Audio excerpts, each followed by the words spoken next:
first song. Did I say anything? I like the exterminator of casual notes.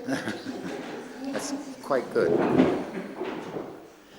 First question is rather an obvious one. The organizer of the Festival of Music has stated that the discussion about the relation of art and composition is a rather favorite discussion item of yours. Is that so? And why? And since when? Well, usually I treat them quite separately. Mm-hmm.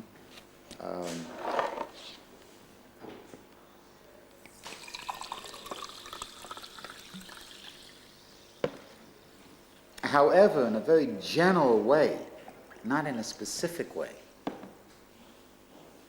there was two types of art as a young man in New York that did influence me, and it paralleled at the same time. The first was Jackson Pollock, where I would write those years that I was doing the graph music. I think the time is all over. And if you see those early, the film that I wrote the music for, Pollock, 1951 film, you would see him walking around, you see. That influenced me a lot. And what I did in the graph thing is to break the notion of a cause and effect continuity. What I was looking for was a more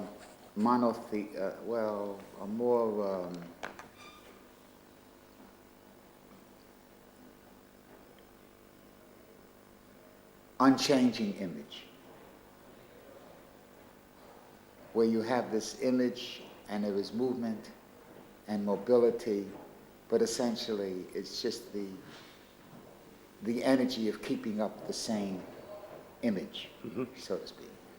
And the Pollock influenced me tremendously, and my graph music was very close insofar as that I would be working, say, with the right hand, the retrograde on time, and I would be going this way. At the same time, what I liked about it, in the sense, is that I could see the retrograde without having any notes, just in terms of just a retrograde of action. The fact that it went linearly after it was all finished was another story. But in its composition, the retrograde of action took place. So I could be all over, and I used the term like sensitizing this particular oral space, time space. And Pollock, in a way, taught me how to keep motion going at the same time understanding the nature of stasis. The other painter that influenced me was Rothko. Rothko taught me how to keep the stasis intact and still find the energy for motion. So in a sense, in a kind of dialectical nature, they were very opposite from each other. One is motion and stasis, the other is stasis, motion. And that was essentially enough.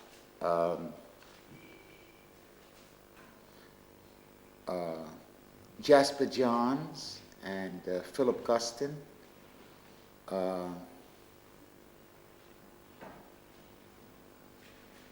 both were early exterminators of unwanted strokes. Casual strokes, yeah. Yeah, of casual strokes, of graffiti. And also the possibility of an image with Jasper, and the fact that Guston had an image without having an image, and created an atmosphere without doing something illustrative like in his last days. I always felt he had it, and I always wondered why he changed to begin with. But still, I always wondered, is it by nature that you have an image? That is it your touch? It's the way you just put the paint down creates the image?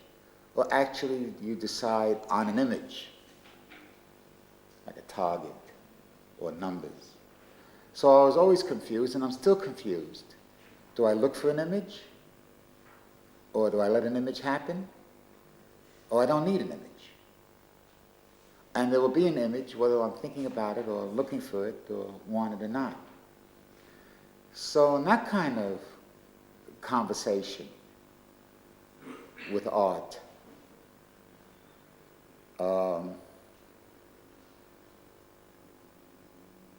has been very much part of my life. Now, I'm not that necessarily involved with some of the younger painters in New York. No. However, I'm very curious. A good friend of mine in art, Francesco Clementi, in terms of the kind of, not an eclectic postmodernism, but a kind of an existence of abstract thought. Well, we had a marvelous poet in America, Marion Moore, and she, in one of her lines, it was real frogs in an imaginary pond, or maybe it's an imaginary pond and real frogs. I mean, I don't know which was what. And that's what Clementi is. It's like an imaginary subject in a real painting, or a real painting captivating an imaginary subject. And this element of a kind of eclectic fantasy, of things that are somewhat historically reminiscent by way of Picabia or somebody, a kind of nostalgia. And I feel he does it the best. That is literary painting. And I think that the spectrum of painting, from a total abstraction that almost began to look like nature, like Pollock, to Rothko, and the vertical, horizontal idealism of Mondrian, in a sense, was very important. I think that Mondrian was to New York what Picasso might have been to Europe. I would think that Mondrian, and that's not because de Kooning lived there. Just in general, there was... I did a show myself once with some friends in Houston. When? In the 50s. The Demon Eels, she just opened up a new museum in Houston. And I called it 5 or 6 Americans, or 6 painters, and Mondrian was one of them.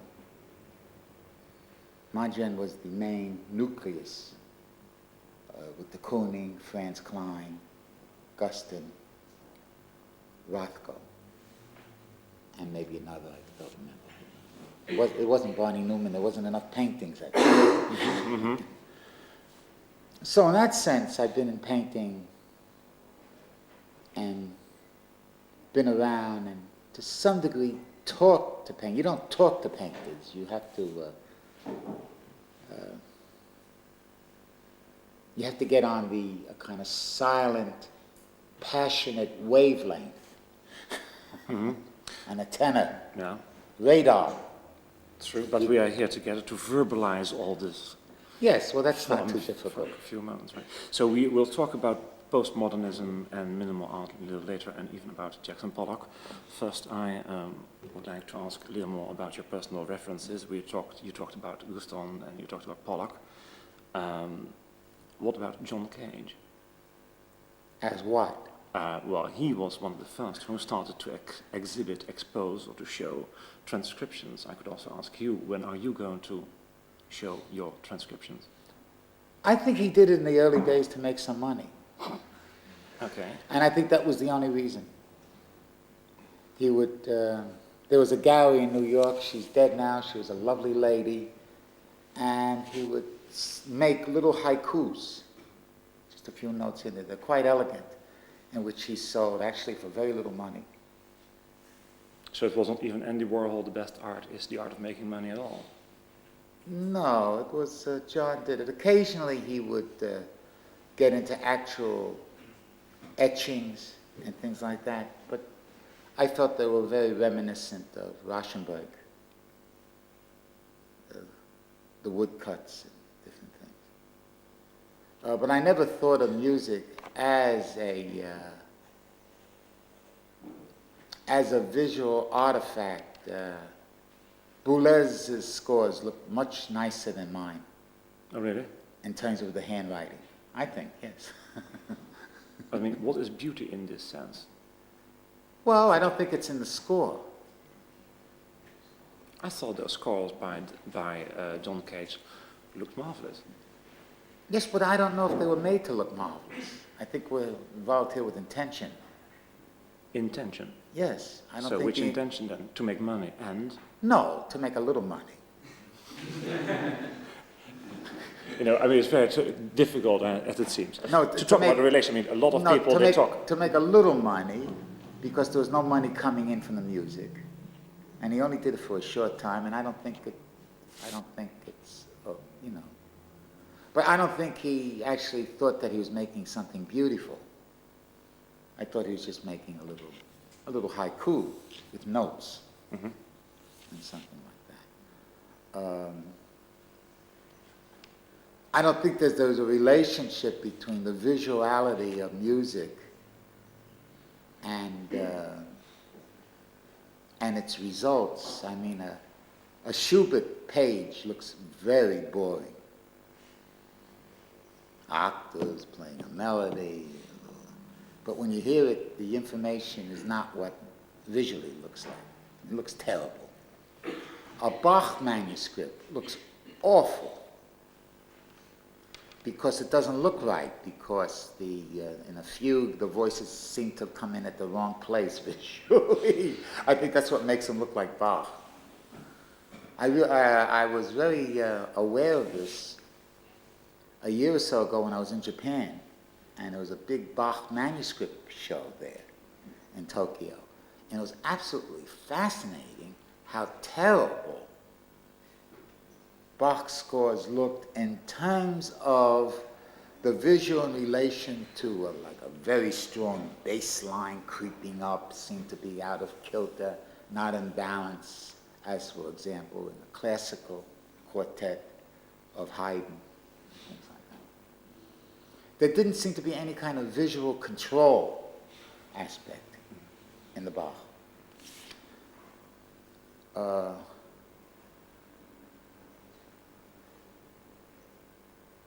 We were talking about the beneficial collaboration between you and a couple of painters, but we could also talk about more the historical references. What sort of influence do you think Dada and Surrealism has had in the collaboration of painters and composers? I'm not talking about Man Ra so much, but about Cocteau, the Groupe de Six, Diaghilev, Satie, Braque, and Juan Miró working together.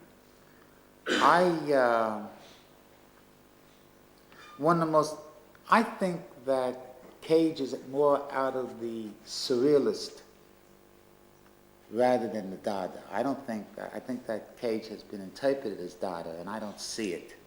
Mm-hmm. I never saw it. You have to remember that in the 40s, all the big surrealists, writers, Breton, they were all in New York. And Cage, as a young man, knew these people. The surrealist element was part of his social life. And the whole idea, and also Pollock, and also Rothko. The early pictures of Pollock was surrealist. Mm-hmm.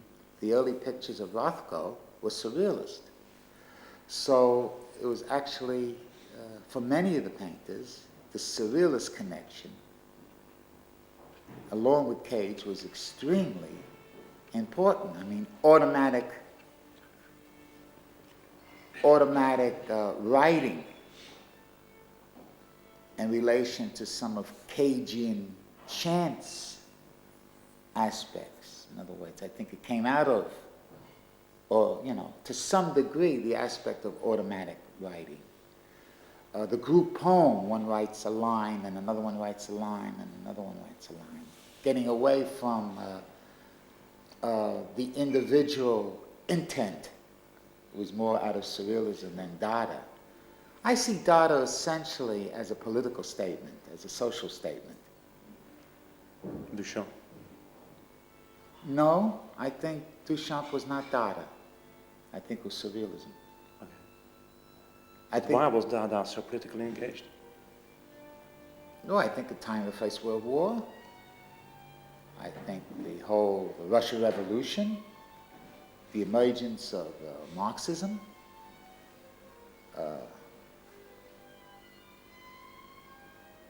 I have no idea about that, but I'm just talking about the surrealist aspect in New York. The whole aspect of things out of context would be a surrealist gesture.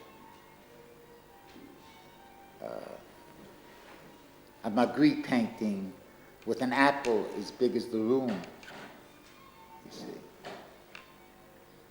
And I think that's where Cage really came from, the surrealist aspect. Dada was a less sophisticated political agitprop against society, against capitalist society. And I mean, who's a Dadaist?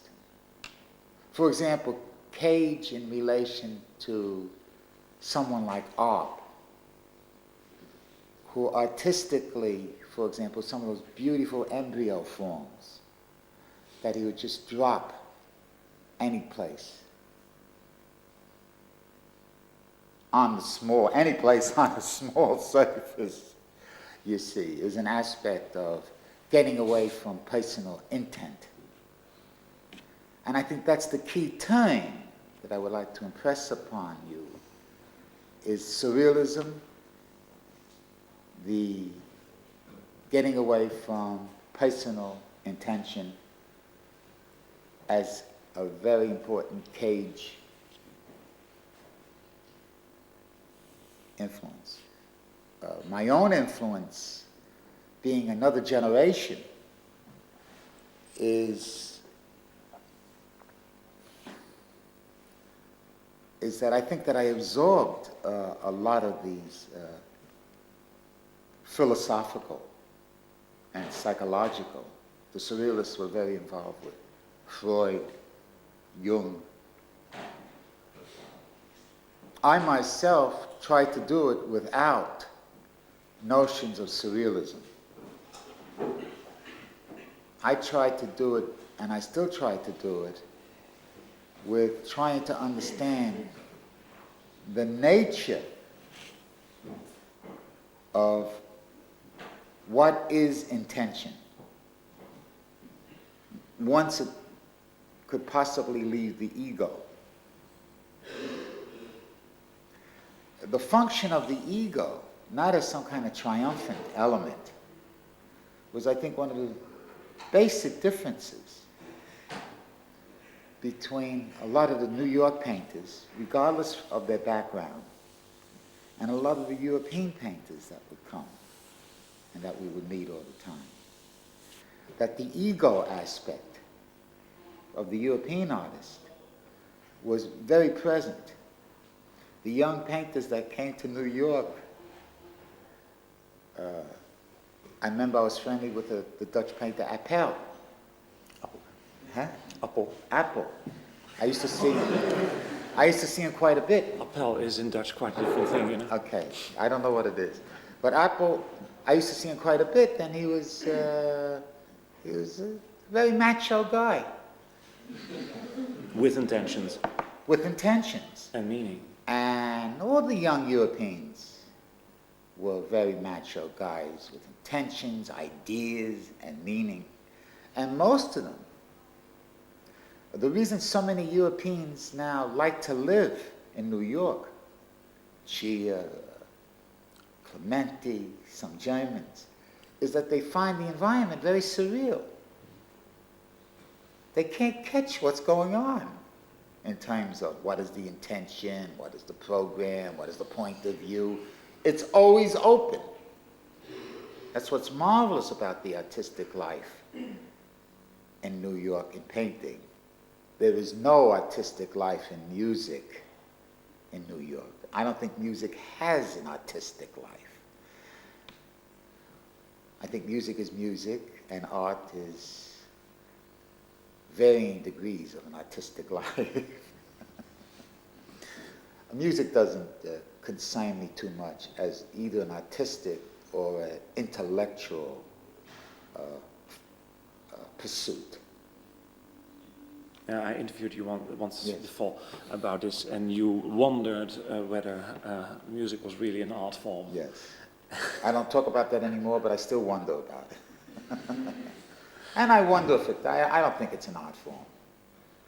Because if it's an art form, you sit there not knowing what it is, not realizing that you should not know what it is.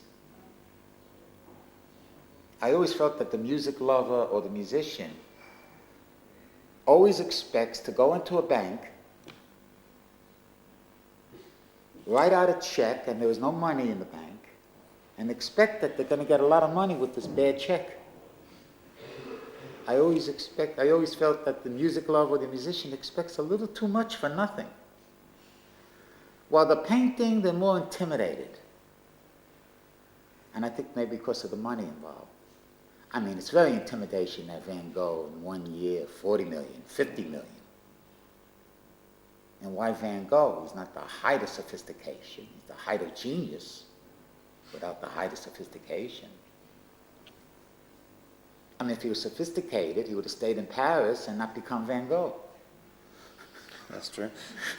The question is, you motivated your rather satirical statement. I mean, this is rather much of a satirical statement to say, to wonder if music is an art form. I mean, the contribution of Afro-American music to the history of music in America, etc. I mean, you're not very fond of jazz per se. I'm not very fond of it, but I'm pushed in an embarrassing situation. I mean, I'm not attacking it, but I cannot defend it. I cannot bring it to the level that other people might, that really feel it's part of their life now. You see, I mean, I'm not, I mean, it's a kind of virtuosity. Right, you were always an opponent of the virtuosity of jazz, but I mean, the paint droppings of Jackson Pollock, isn't that very virtuoso also? No, I don't find it. No, he found his own way of doing it. Okay, but we are talking in terms of structure, but is Monk not a typical structuralist in jazz? No, they would find ways of doing it too in terms of ingenious ways. You see, I don't want to become on the defensive about jazz. I mean, Charlie Parker would do it a half a step like Stravinsky, you know. He would go a half step higher, in other words. Just the way Jascha Heifetz plays a little sharper in order to hear him. I mean, jazz too found ways of articulating the surface and something like that. But I don't want to be put in a position, in a sense, of either defending or talking about jazz. For me to talk about jazz,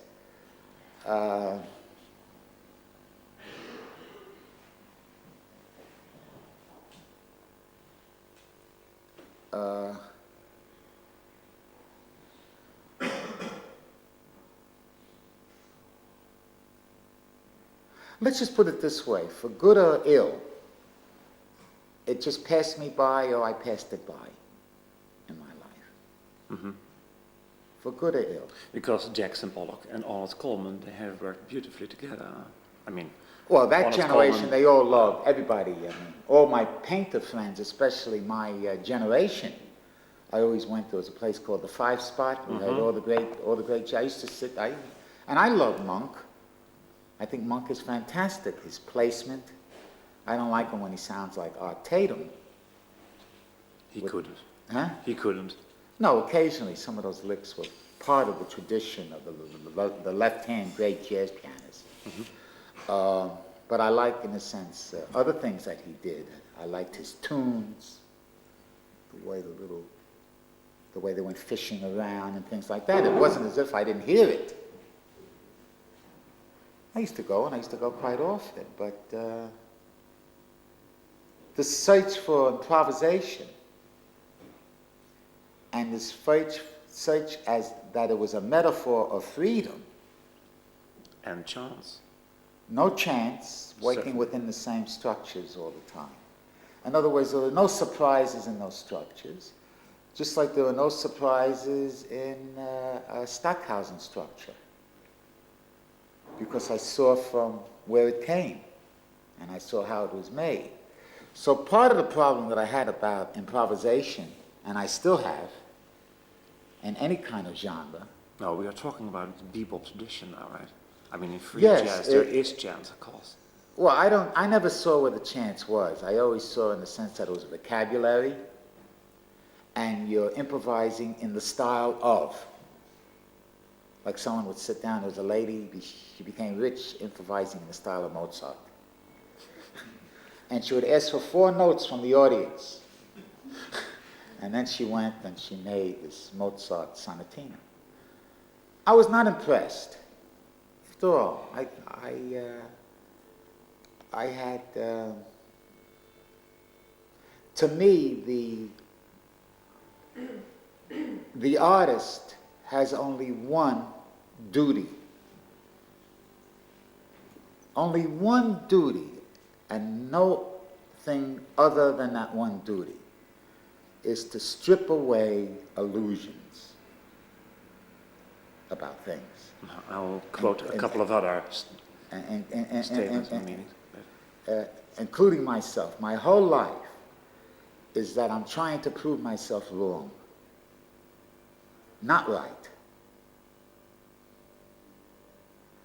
And I felt that there were problems. I once had a conversation with Cecil Taylor, and I found that his self-interest and his defensiveness was basically, had a lot to do with illusions that he felt about what he actually was doing.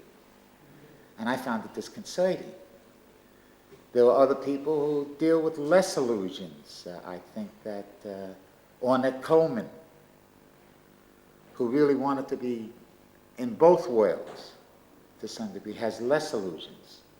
So you could talk with him with a much more feeling of, I feel, a reality principle. When I'm with Ornette and I'm talking about music, I feel that there's much more than a reality principle, where he's not pushing something, you see, either as black culture or as the importance of jazz or the importance of improvisation. He just does everything and he just leaves it alone and hopes for the best.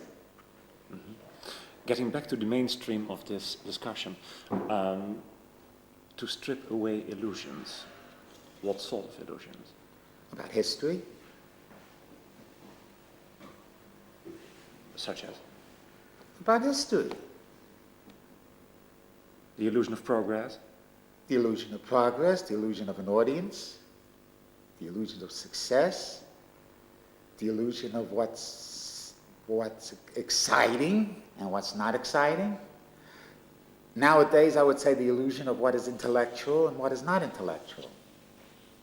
I have a Hungarian student that I always use as a prop to to make a joke about. So I use him as a definitive example. He's on other parties. And he would sometimes in the classroom would get his seat, brilliant fellow, and he would get hysterical, and he'd say, "Professor, this piece has no intellectual content." I would say, "Is that so?" I said, "What is intellectual content?" I said, "Let me ask you a question. If you hear something you don't understand you don't understand how it was arrived at, wouldn't you say that that might be intellectual content? That's something that you didn't think of, or something that was not historical? Because Webern has the skill to do this, and then to do this, and then to do this, and then to do this, doesn't mean that the piece has intellectual content. Well, I think that's a total personal observation. But a lot of people feel, anecdotic, and but a lot of people feel that in certain aspects of contemporary music, that certain music has reached the pinnacle of intellectual achievement. You would never come across a painter talking about the intellectual content of a painting. So in that case, painters might be a little less snobistic than composers. More realistic. They're painting a picture. They're not writing an article. And the picture is stronger than the article, easier to No be article conceived. is as strong. No article about Van Gogh. No language. Okay, then we talk about complexity, maybe. No, the word is not even complexity. I think what we're really talking about is a notion that the more information a work has, the more intellectual it might be. Now, that might be true, but I wouldn't use the word intellectual. No, because notion is a much stronger word in this sense, because looking at painting, you get a very more direct impression than, for instance, listening to a composition, reading a novel, reading a story. Yes, but you could take another point of view. For example, if Delacroix had the skill of fusing one line into another, one thing, almost like a soft edge, perhaps one of the first soft edge painters, and had that skill of applying his ideas in terms of that very difficult problem-solving aspect, would we say that Van Gogh, who did not have the skills of metamorphizing one situation into another, but became a master of the broken line, so to speak, would we say that one is more intellectual than another? I could equally criticize Delacroix for not being a master of the broken line. Precisely, complete subjectivity. You see, so this whole idea that we have hierarchical notions, and that's a certain type of music is much more intellectual than another, is to some degree is there's such a thing as a new kind of poetry that comes, which then we have to verbalize in a new intellectual way in terms of language. I always ask my students, whose piano music do you like better, Satie or Debussy? Which is greater? Nobody raises their hand for Satie. They all raise their hand for Debussy because intellectually, not necessarily artistically, he accomplishes great feats. You see, and he does. But Satie also in his piano pieces accomplishes great feats in arriving at a kind of poetry that never existed before. So poetry is an aspect of intellectuality. Right, but I mean, we're also talking in a sense of, okay, not only about notion, we're also talking about a sense of technique, maybe. And no, we're not. I wouldn't say that Satie didn't have any technique. No. I would say that he cultivated a technique that was absolutely appropriate for his writing. While Debussy, perhaps better educated, or more nervous, richer. Right. The first middle-class graduate student. While Satie was a cafe pianist. In other words, that he had to incorporate the history of piano, and after all, you know, he won first prize in the piano competition Debussy, not in composition. He was the big shot pianist in the school there, just like Prokofiev was the big, more than Rachmaninoff. It was the, my teacher went to school at that time, and it was Prokofiev. Everybody was frightened of Prokofiev as the pianist, and not Rachmaninoff, other people. Well, anyway, what my point is that I think that we do have an issue, and I certainly see it with students. The thing is not to be themselves. The thing is to be intellectual. And I feel it's killing them off. Are we avant-garde enough? Well, that's already tragic. That's syphilis. Excuse me? That was when syphilis was a problem. Now it's AIDS. And we have AIDS, if we want to get involved with progress. We have other sophisticated diseases in music, like AIDS, which is my piece intellectual enough? Can I take it to Paris? To get the cover story? Van Gogh writes a letter to his brother and says, I can't wait to get away from Parisian prejudice. Has things changed?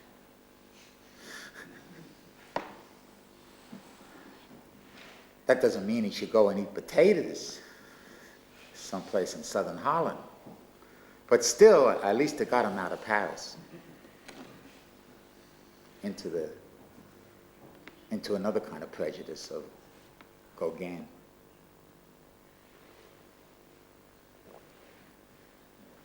Conceptual prejudice.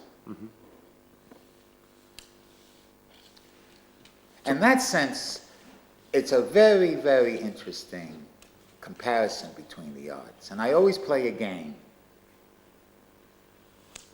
I used to play this game on a plane or something, is to write all the fabulous composers of the past, say, 75 years. And then make a list of all the fabulous painters of the 75 years. And the list of the painters is endless. Is it because I'm a musician and I'm making a mistake about the value of these painters? No. Is it because painting is easier? No, I don't think it's easier. I think it's easier in so much as that in terms of certain things, in other words, you can't get off the space you're in that sense. So you're more or less focused in a way that maybe it's difficult unless you have all kinds of conceptual crap keeping you on the music paper. You see, not getting off the music paper. But Gustin was the first one that used to talk about the impossibility of painting, that it's rigid, that it's just colored dirt, that it doesn't want to move. It was a burden to take something and put it over here and make it and do it. And not only that, you're killed off by the paint, because the paint in itself is seductive. Precisely. You see, so the big problems, they also have painters. Why do we have so many fabulous painters? And why only have a few little composers? And we don't even agree about them. You ask about jazz, ask about Karl-Heinz. I'll be just as silent.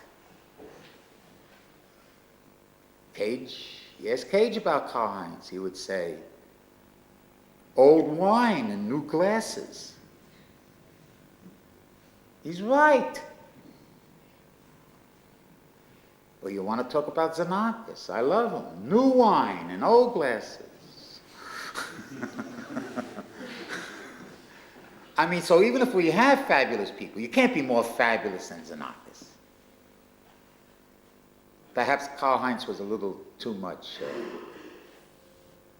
charismatic, and it couldn't last. to come up all the time. You know, like these southern people in America, the bakers you hear about raising millions of dollars all the time for their churches. Karl-Heinz too lost out on fundraising.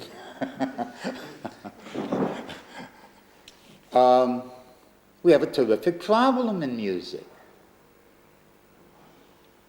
It's as if in painting, seeing is believing. But music, hearing, what? You have to analyze much more. What? Hearing is believing? What are they doing there? Who is that lonesome cowboy sending off smoking signals in the hills of Montana?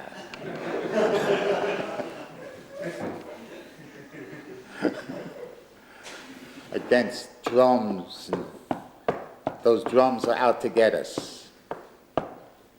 Those drums from California.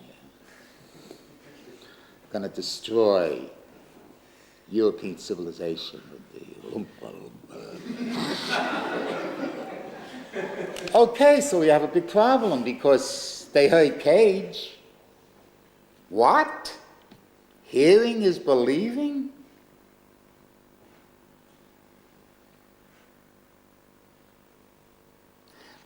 I think one of the problems that might make painting or the visual arts much more acceptable is that on a superficial way, because I think most people don't know how to read a painting or how to read a sculpture in terms of time. But still, I think what makes it is the fact that it's concentrated and one gets it, you see. Even Cage does not like my longer pieces. He thinks they're antisocial.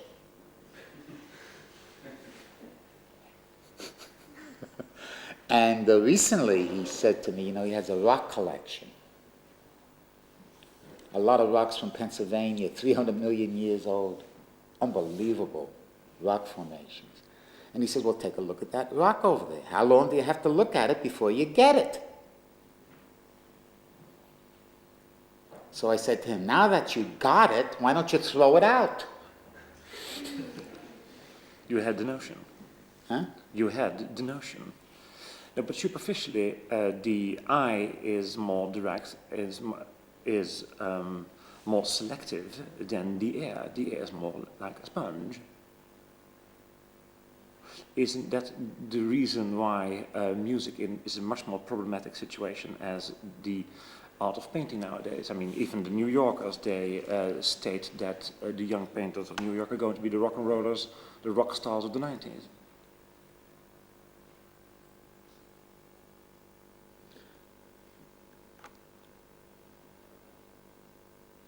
But that's not bad because there's some degree of truth. I think that with Andy Warhol, and I think he's the beginning of this, is that we're having very good art coming from culture rather than having a Mondrian, a Van Gogh, and then finally building a culture around them, finally building a shrine, you see. And I think what's happening, especially in New York, you know, where you're sitting down with Sting sitting beside you at a concert, or you're having a drink with Madonna. It's the easiest thing in the world is to have a drink with Madonna, if you know certain friends. This doesn't exist. Maybe it exists in London a little bit, that kind of merging of the popular, the profound and the profane, so to speak.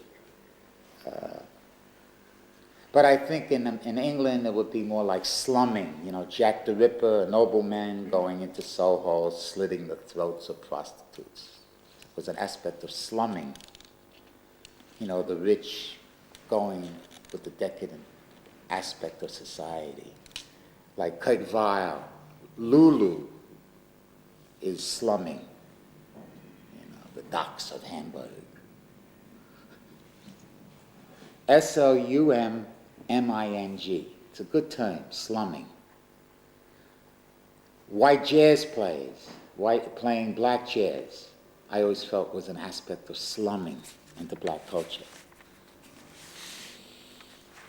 Don't say that to anybody in Holland, please. There's always been jazz in spite of America for Europeans. Jazz in spite of America. Jazz in spite of America, yeah. Yes.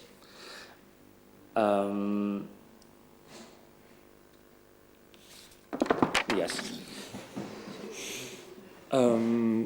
But Back to the mainstream. So you talked about Xenakis, etc. I mean, what sort of value do you put to the collaboration of, for instance, Xenakis and Le Corbusier?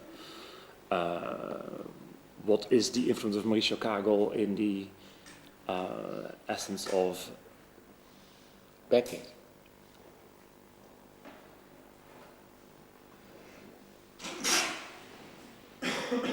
I would say, rather than an influence, I would call it a parody. Why? Why? Because it mimics too much the other art. The thing is to be influenced by other arts and yet have no trace of it in your own work.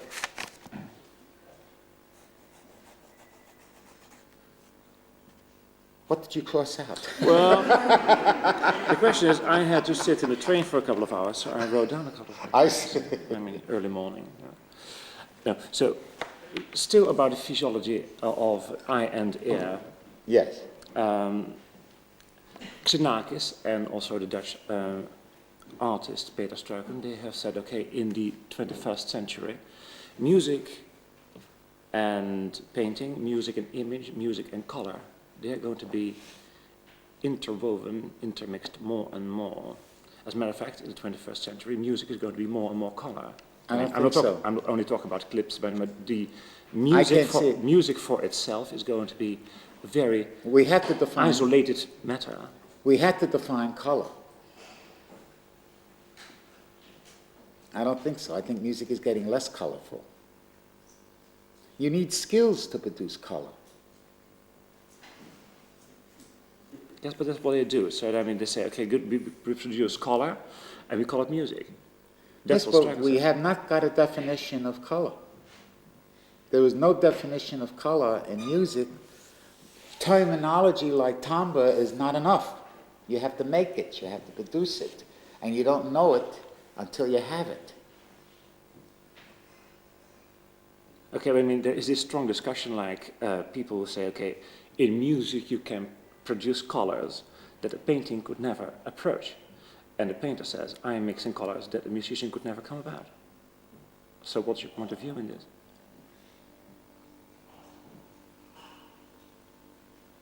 But the whole idea, let's take a lesson from Mondrian. The whole idea about a great painting is that they're not interested in color. Color, to some degree, is primitive. Rousseau, they counted 2,000 different kind of greens in a certain painting of his. And if you take a look at primitive art or amateur art, they like a lot of color. You take a look at Mondrian and all you see is a few primary colors. Okay, but what about Barnett Newman then? Just 2 or 3 colors. In other words, I feel that the better the art, the less the color. The more the color, the more the painting is amateurish or has an idea about color. There is a possibility that color has nothing to do with painting. I doubt whether Barnett Newman would agree with you. I think that Barnett Newman would agree with me. Actually, Barney said, I think Barney Newman said that if you want everything in a work of art, what you're left with is everything. Means you're left with nothing because you want everything. And I think that great art throughout history was always reductive.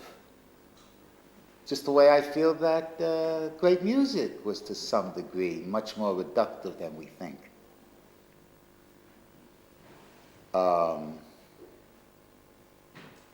Look at what Jas Khan did with nothing. Nothing. There's nothing there. He makes Barney Newman into some kind of dialectician of great, you understand? There's nothing there. There's a few little basic passing notes here and there. And what is there is the pacing and the word painting and the selection of that which does it. Otherwise, there's nothing there. And it's a miracle. So I find that in the history of, anybody could do something with something. The thing is to do something with nothing. Anybody could say, oh, these are the parameters, and I'm going to put this against this and against this and against this. Actually, Kevin, who you know, was with Stockhausen for a number of years. We were talking about what happened to Stockhausen's rhythm through the years, how boring it became. It's only because Stockhausen, like my students, discovered a word, parameter, and said this had to go with this and this had to go with that, and after a while, rhythm was not important. The other things evidently were just important. And the rhythm, Stockhausen for the past 20 years, it's the rhythm of an idiot. Just another parameter. It's nothing. It's just, I don't know, it's just nothing. It's covered up with a lot of shice. Mantra is just covered up with a lot of shice. May I ask you something about this new phenomenon called Post-Modernism? The artist as a can opener, quoting all styles, concepts. I think that has been with us all the time. I think that the history of art was always postmodernist. I once saw a mannerist show, and you don't see it, because it takes up a lot of space, and it's a lot of money to put on a show of 18th century or 17th century. I think it was 18th century mannerist French painting. I saw the show in Paris, and absolutely it was unbelievable, because you didn't believe that they painted work like that. The way they took Botticelli and what they did with Botticelli, in relation to Raphael, and kind of like the kneecap was Botticelli, the ear was Montaigne. I mean, we always had it. We always had that kind of. So the discussion between authenticity and universality, etc., is eternal. It's eternal. It's eternal. Now we have a green light. See, now we find other words for imitation, like synthetic. I have a very good friend in New York. He thinks it's fine to use. They're like quotes. Sure. You see, and I don't think I think Richard's work suffers from the Jasper Johns or the Rauschenberg quoting. You see. Richard. Yes. Huh? No. He shows that Nina's Ira. And I never talked to him about it. I never even talked to him when I talked to him that one time we had a session about it. But I do think it reveals something, and I feel that there's something much more important there than just the fact that I think it's not working out, or we have a term postmodernism. I think what it really reveals, but this is something that also existed in history, it's something that I think about, and it's certainly very prevalent in Jasper John's paintings of the past 4 or 5 years. That is, why go and make another painting when you see how different, when you investigate a different color combination, a series going along? I always felt, in a sense, and I never did it. In fact, I was very, for a wedding present, 35 years ago, not recently, he said to my wife, who loved his work and was herself an artist, we went to a show, this was in about 56, 57, and he had a whole series of numbers in the shadow cases. And he had one, and then on the other side of Castelli's, he had another exactly the same. What he was very interested even then was try and see if he could make a perfect duplication of the first series. Mm-hmm. He would use then the first series as a model, and he would say, well, you pick out the first one and not the imitation, and you could have it as a wedding present. And she picked out the right one. I'm sure he would have given us whatever we would have picked out, he would have given it to us, but he made a game. He made a game into it. In other words, he lost something when he tried to duplicate it meticulously, you see. That's why a lot of painters or sculptors would try to paint from a model, only because one's perception, that is, your eyes are always getting in the way of the eyes of the person that did it. You still, in a sense, trying to reinterpret, if you don't know what's going on, some kind of causality. Sure. And I saw this, and it was actually quite lovely when they had Henry Moore. I saw a movie on Henry Moore, and Henry Moore just bought a small sketch of a Cézanne painting. But he was copying it not from the original, but from a postcard of that painting. And he said he couldn't copy it from the original because he was too much enamored, you see, that he was asked too many questions that prevented him from just trying to get to it. He got too overwhelming. It was too overwhelming, even though he owned it. And it was very funny because here you saw the painting over here, and he's waving from a postcard.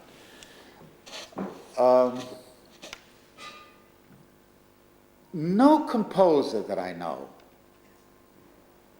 has the imagination to come up with unbelievable, no composer I know besides myself has the imagination to come up with hundreds and hundreds of ways to write the same piece with a different approach. And that I learned from painting. The attitude of a painter, that lack of self-interest in their idea or their intention. Recently I saw a marvelous X-ray of a very important fresco. The cartoon behind the X-ray, the foot was this way, but in what we see is this way. Everything, he changed his mind the last minute in the atelier and did it the opposite direction. And it was very, very interesting. And yet the cartoon was just perfectly made the other way. The new problems that arose by changing his mind. Painters change their mind. It is very hard to get a great painting and talk about perspective. You have to get a bad painting to talk about perspective. You got to get a bad painting to talk about the vanishing point. You can't take a masterpiece and start talking about the vanishing point. And many painters used in the early days, after Alberti, and they got a hold of perspective. I always felt that someone like Uccello or more Piero would use the vanishing point almost as a kind of heavy aspect of a memory of Christ's crucifixion, some kind of religious memory, used it as a metaphor, you see, of the vision of where Christ is in relation to humanity. And I think that marvelous picture of his in London on the cross, which has to do with where is the crucifixion and the dove and the people here and the people there in relation to their lives. So I think it wasn't used that much architecturally, that much as a diagram of how to get perspective, but as a new type of way to enhance, in a metaphoric way, that the technique as metaphor, the religious expression of the painting. I talked yesterday about Beethoven doing that with the fugue. That he wasn't interested in just writing a boring fugue, but the fugue heightened the expression, you see. I wrote a very long piece, which you missed the other day, for flute and piano. It was only 3 hours and 25 minutes. It should have been 4 hours, and Aki agreed with me the other day, in which I use a Hackett as relaxing the piece, going into neutral, so to speak, so I could pass without making a sense of importance. One of the biggest problems in writing music and listening to music is that for some particular reason, every second has to be important. Now, I'm not saying it should be unimportant, but this level, hysteria of importance, this compulsion for importance, gets the signals mixed. That the importance, in a sense, is to reinterpret the situation, that it might have an aspect of importance, though the material might not appear to be important. So let me explain by way of painting. If you go to, you don't have to go to New York, but it's a very beautiful example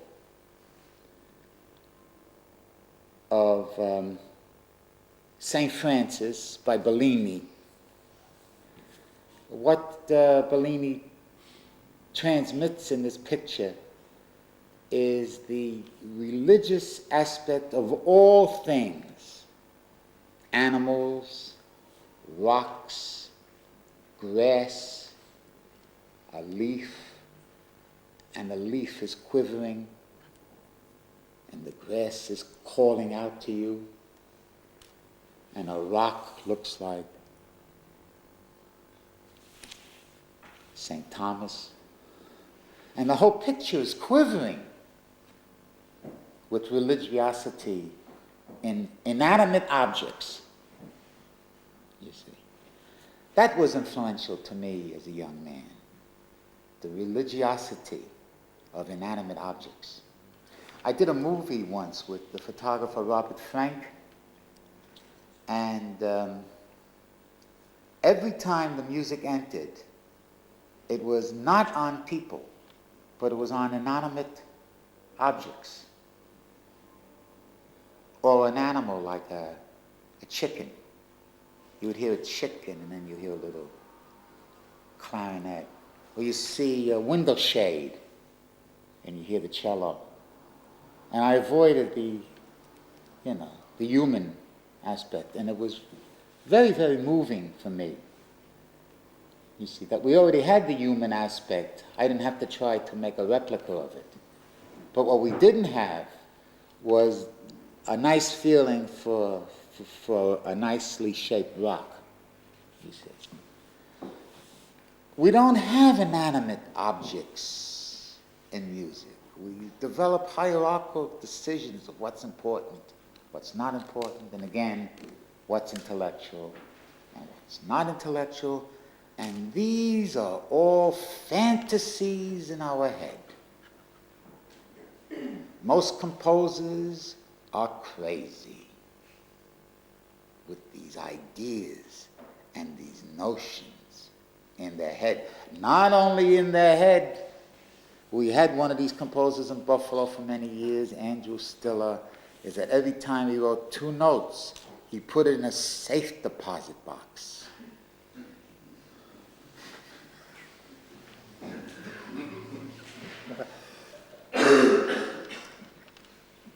And stored them in the museum. I don't know where it is. He moved out of Buffalo now. He's now annoying Philadelphia.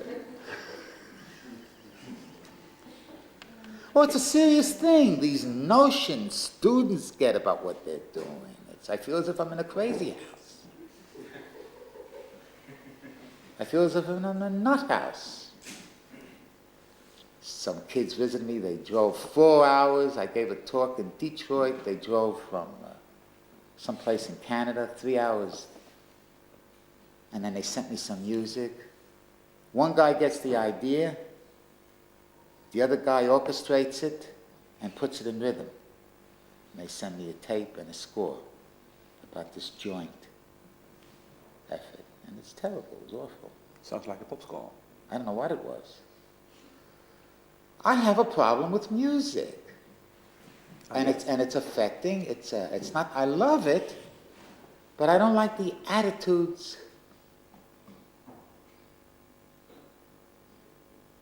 You know what George Bernard Shaw said? I love humanity, but I don't like people. I love music, but I don't like composers. These notions, life is short. But art is long. Yes, but life is short. Maybe they feel they could hide behind the longevity of life, of art. There are too many notions, too many fantasies about music, music composition, this and that. And I find them less with painters. But okay, I heard the premiere of your latest composition, one of your latest compositions, Coptic Light, Yes. inspired by a visit to the Louvre in Paris, I guess. Yes, yes. Could you motivate the inspiration of Coptic Light? I mean, Well, if you would see, actually it's very difficult to see good examples of Coptic art outside of liturgical metal things are essentially fabrics, tunics. You see, their genius was in tunics, and what it encompassed was the early innocence of Christianity with Greek aesthetics. And the results were neither Greek nor Coptic, but Matisse. And I wrote in the program notes that I'm sure Matisse knew this room because this room was always there for many, many years. They don't change the room. So many people walk through that room and they just look like Matisse's. There's no question about it. Or that kind of innocence of Rouault, but I prefer Matisse because he's a better artist than Rouault. Rouault is too graphically involved with that Coptic, you know. That's what I meant where Cargo is too close to a musical Beckett in analogy. And I was very influenced that so little could mean so much. That it was only one aspect of civilization, in a sense, not involved with, again, Western intellectuality, but I wasn't this Paul Klee looking for primitive innocence. I was just very impressed, in other words, how much art do you really need for it to be really significant in terms of what it transmits to us? I'm a rug collector, and I have 19th century Turkish rugs. One or two, that is, the women, they're absolutely geniuses. There is no question about it. what are you doing with them? I live with them. They're on the floor, they're on the wall. But these people are geniuses. And they're just as great as a very good painting in the Renaissance. They're just as great as a nice picture or a good painting of an impressionist. I'm not saying they're reaching the heights, but some of them do, once in a while. And that was my first interest in looking at the pinnacle. Now, I'm not saying that I'm interested in ethnomusicology. I don't usually like folk music. of any kind. I don't like Turkish folk music. Sometimes the mixture between Byzantine and other more established denominations. Nirvana, there's a marvelous, extraordinary chants between the Byzantine and Nirvana and things like that. And actually it's beautiful, but I don't get excited about them as much as what goes into a rug, in a sense. The skills of the rug, you see, are a little different than the skills, to some degree, of a one-voice chant that's already following a text, you see. A little different. Not that no skill is involved, or the skills of holding on to a tradition and adding a little bit to. In that sense, the Coptic light, and also the light, I know the area, I know that Turkish Istanbul area, and I know the light of that region. And I once took a trip there just to see what the rug looks like in that light. And the stillness of that world. Unbelievable stillness.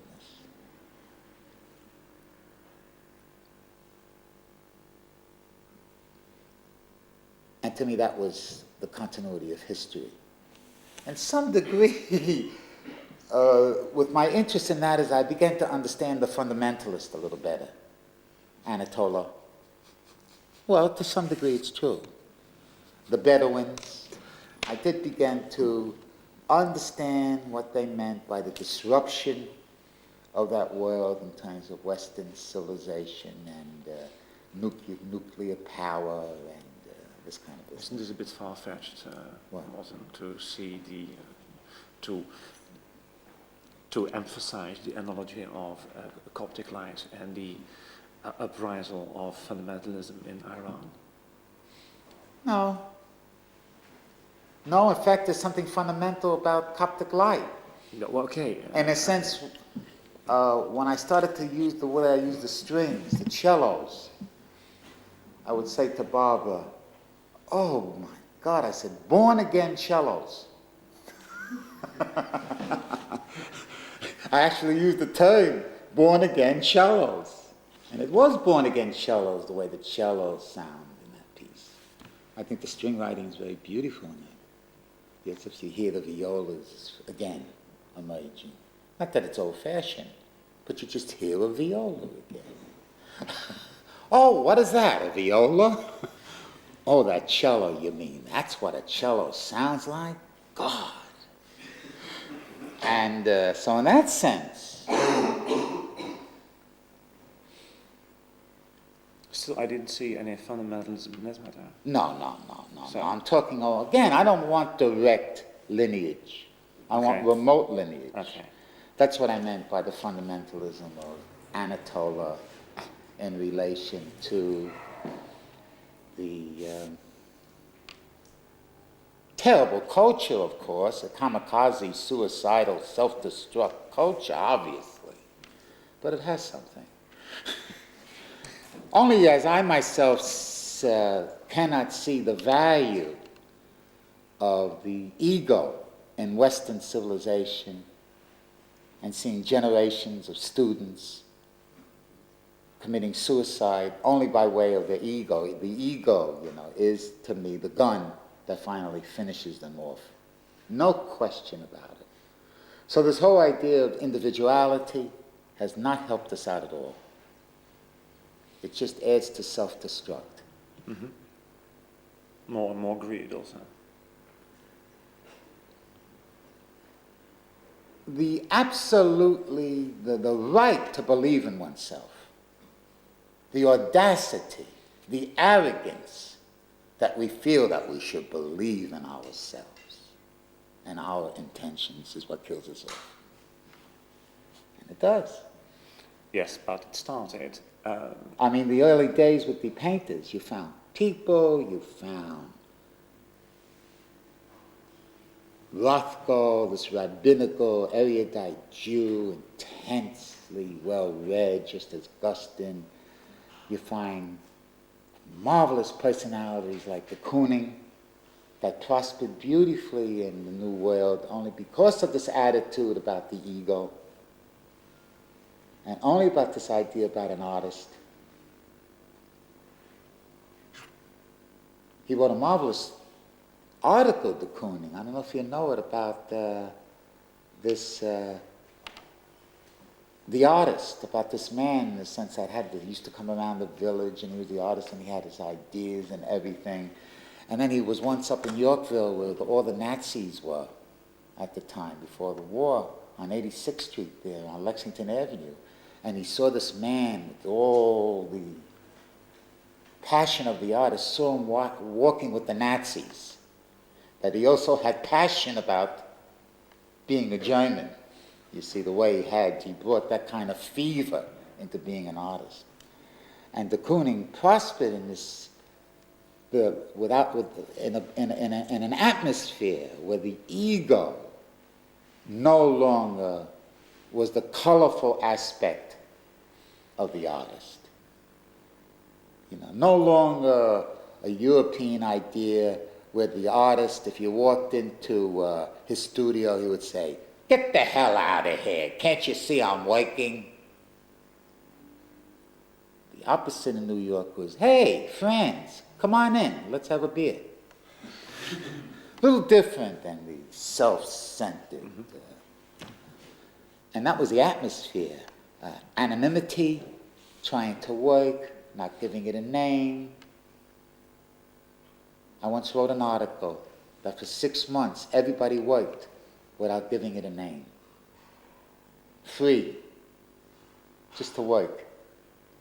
And that's true now. That's why a lot of Europeans always love coming to America. Albers, this one. I didn't meet Leger, but I understand Leger lived there throughout the war. Also was nuts about America. They all were, in terms of not having to give it a name. Back to the Louvre, and let's say not really about the Louvre or the IRCAM, but do you think that museums would be the new havens of contemporary music? Talking about inspiration, talking about your statement that you said, okay, look, I'm writing for every hall. Are you writing for all the halls, even for museums? You said yes. And I sort of... I don't think that music has improved with public interest.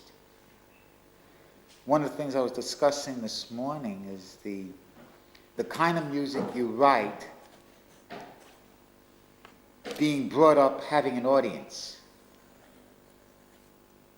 and the kind of music you write being brought up not having an audience.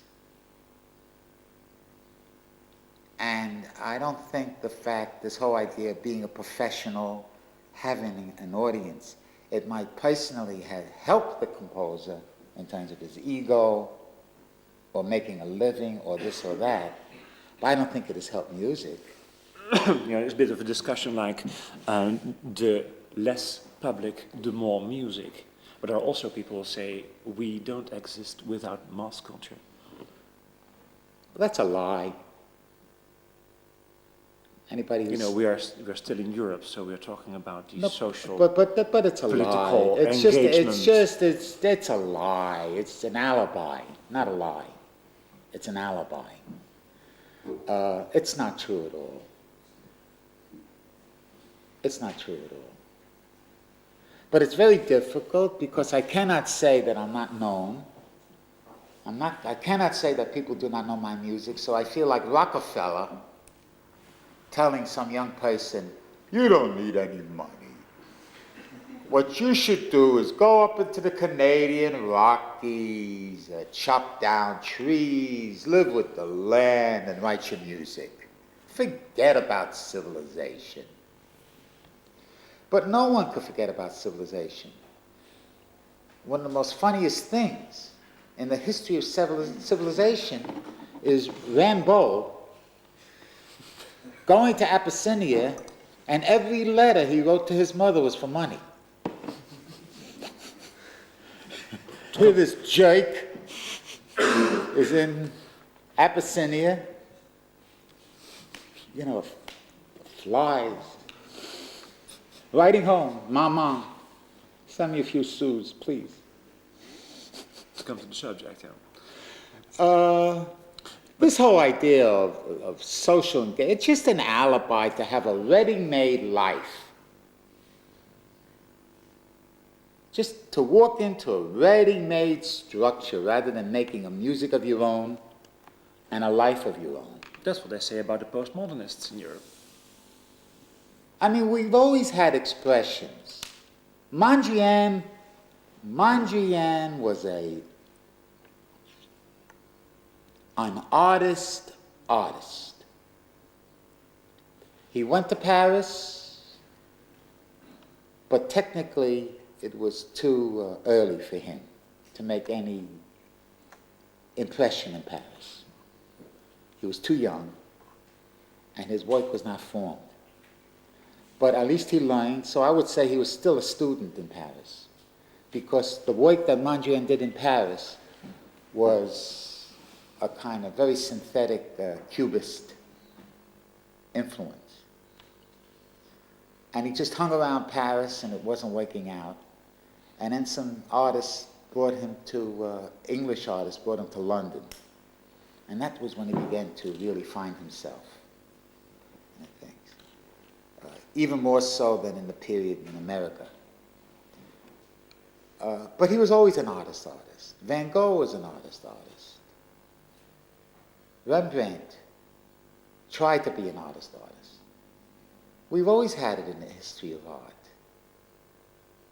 It was very difficult in music because the music, the composer always was born into a function and accepted the function of working either for the court or the Vatican or this or that. It was already there. See, the problem with the composer is that the composer wasn't born into a pure society. The composer from the beginning was born into Broadway, was born into show business. Venice, Monteverdi was show business. And the same thing with the courts of Europe. Monteverdi, big headline, Monteverdi is show business. But to some degree it's true. The composer was always pushed into the big time, whether he liked it or not, and felt dependent on making a living. The only thing important that ever happened to Beethoven was that he went deaf. Because at least by becoming deaf, he got to some degree out of the social life of what it was to be an artist. So he was our first composer. Rather than Mozart coming home and his wife saying, "How much money did you get for that piece?"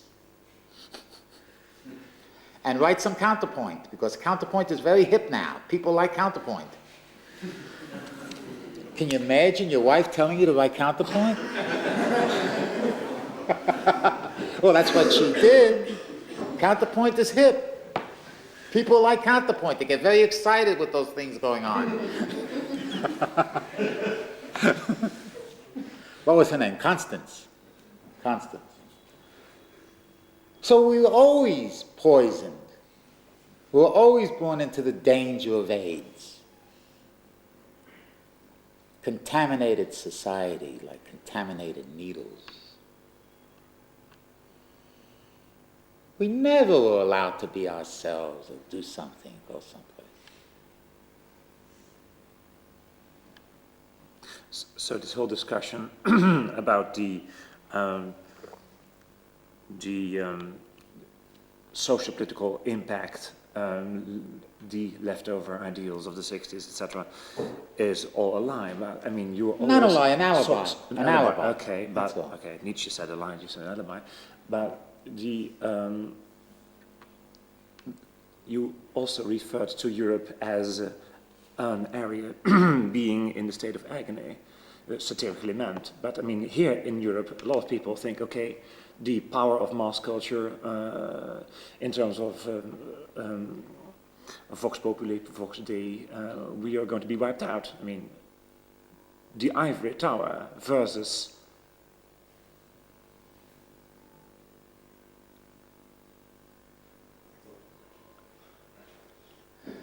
I'm not talking really about consumption, but I mean... Yes, but we're going where there is such a thing as a kind of sophisticated paranoia. Whether to what degree we're going to be wiped out and whether the Reagans of the world are going to wipe us out. Usually that we were usually wiped out by the most liberal and the most benevolent of societies. In other words, all wars were by people who were great idealists, in the nicest sense of the word, like Roosevelt or Wilson, Abraham Lincoln, Civil War, the man that freed the slaves, the non-politician that became the model of a Jeffersonian liberal America, the Civil War. So I think that was my understanding of history. People like Reagan and they're just bullies. And they want to be in control, they want to be in power. And they would find any way to be in power, like Star Wars. They know that Star Wars is going to be a detailment because the Soviet Union doesn't want to get involved and doesn't have the money for Star Wars. You see, so they might use it as a control. Might even actually work out the Star Wars thing rather than just missiles, which means nothing compared to. But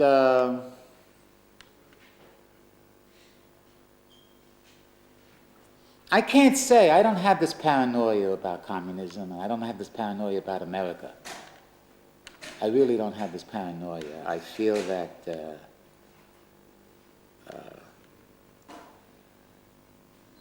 that if it doesn't, in the sense that if an Abraham Lincoln comes along, like an Anatola, then I'll worry. Mm-hmm. But a lot of people feel the paranoia of contemporary art in the ivory tower.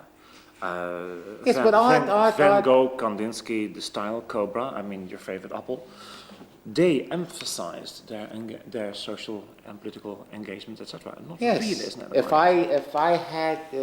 I was as bad as they, I would also find something else to engage my life. Okay, but I mean, nowadays people are rather paranoid about the fact that is truly fading away.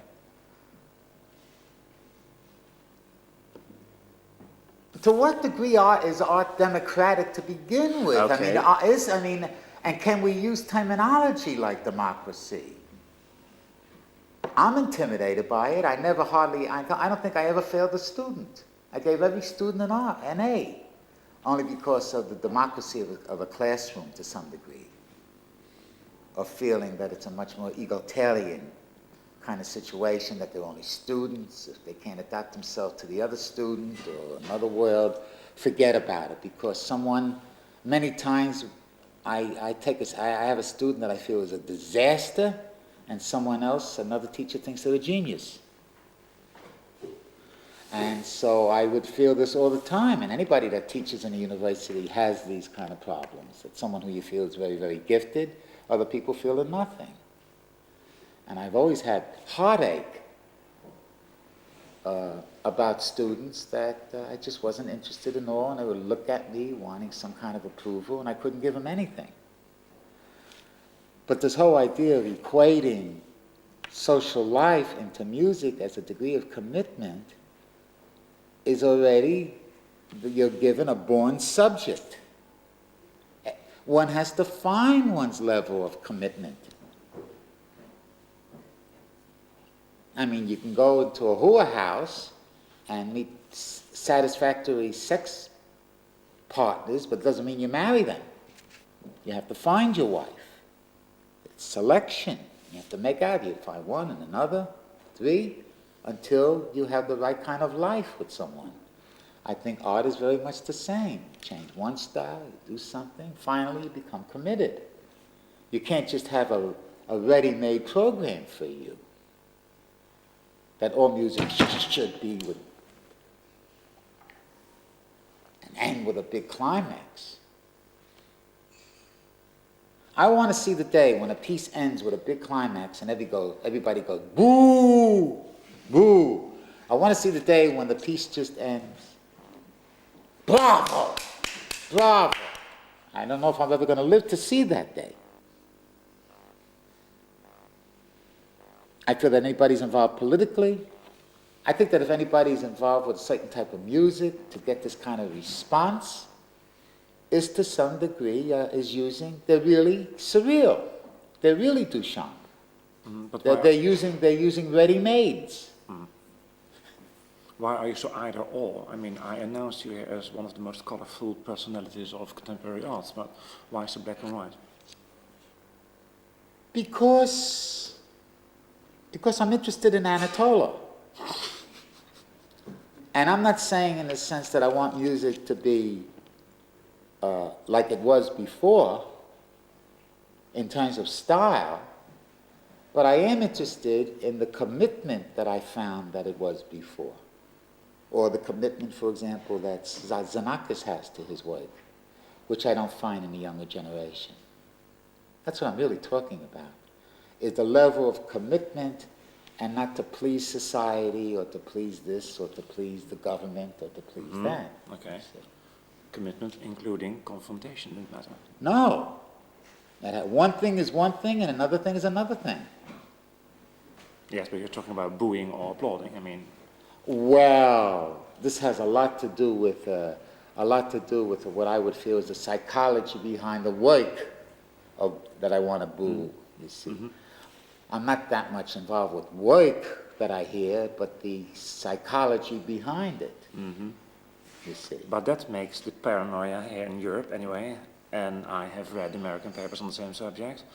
On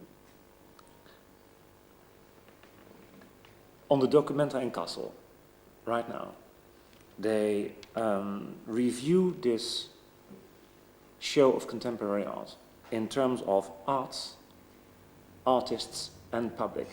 Again, this social feeling. I even could refer to the Festival of New Music in Middelburg, always has emphasized the fact that art, artists and the public are here one interwoven sort of unit. yes, but you find a lot of professional young people coming here too, and older people coming also to the day. I would say it was more a professional audiences than most places.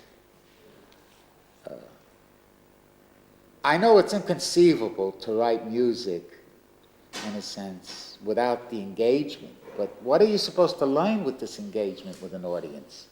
In other words, if they applaud it, you're writing good music. If they boo it, is it like one of those amateur hour shows? That's an amateur hour, where you won the prize in terms of the, years ago, you won the prize in terms of the applause, the reaction to the audience. I mean, what is, Boulez's great remark that people applaud, they're really applauding their own good taste. You see, I don't understand. I don't know who the hell the audience is. I don't know who the hell the audience is. Who is that audience? I remember years ago I had a performance with Bernstein and the Philharmonic, and the piece was disastrously received.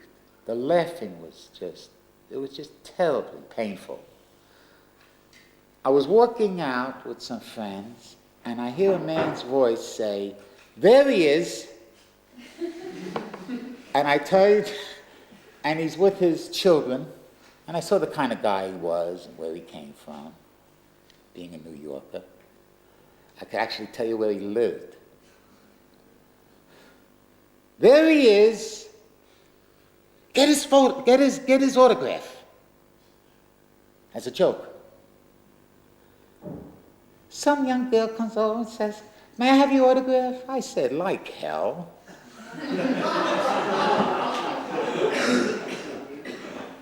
He says to me, "What do you mean not giving my daughter your autograph?" I said, "And you, drop dead." What? Then the wife started to scream at me. How dare you talk to my husband that way? That was my engagement with the public. Scandals as the milestones of one's career. John Cage tells a marvelous anecdote about he was in Yugoslavia. Of all places. Yeah. And young school children come in, all in costumes, with a bouquet of flowers. And they hand him the flowers, and they give him a program, and they said to him, "May we have your autograph?" And he said, "Oh, that makes me very happy. I'm glad you liked it." And she said, "Oh, we didn't like it. We just thought it was so terrible."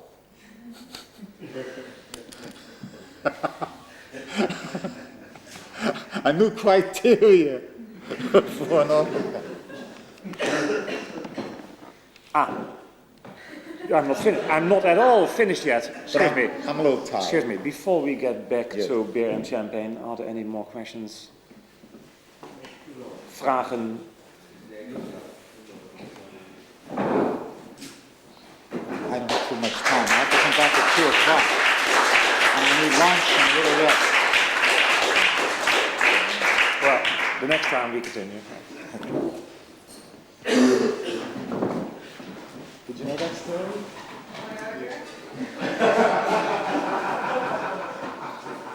Yes, does anybody want to hear this?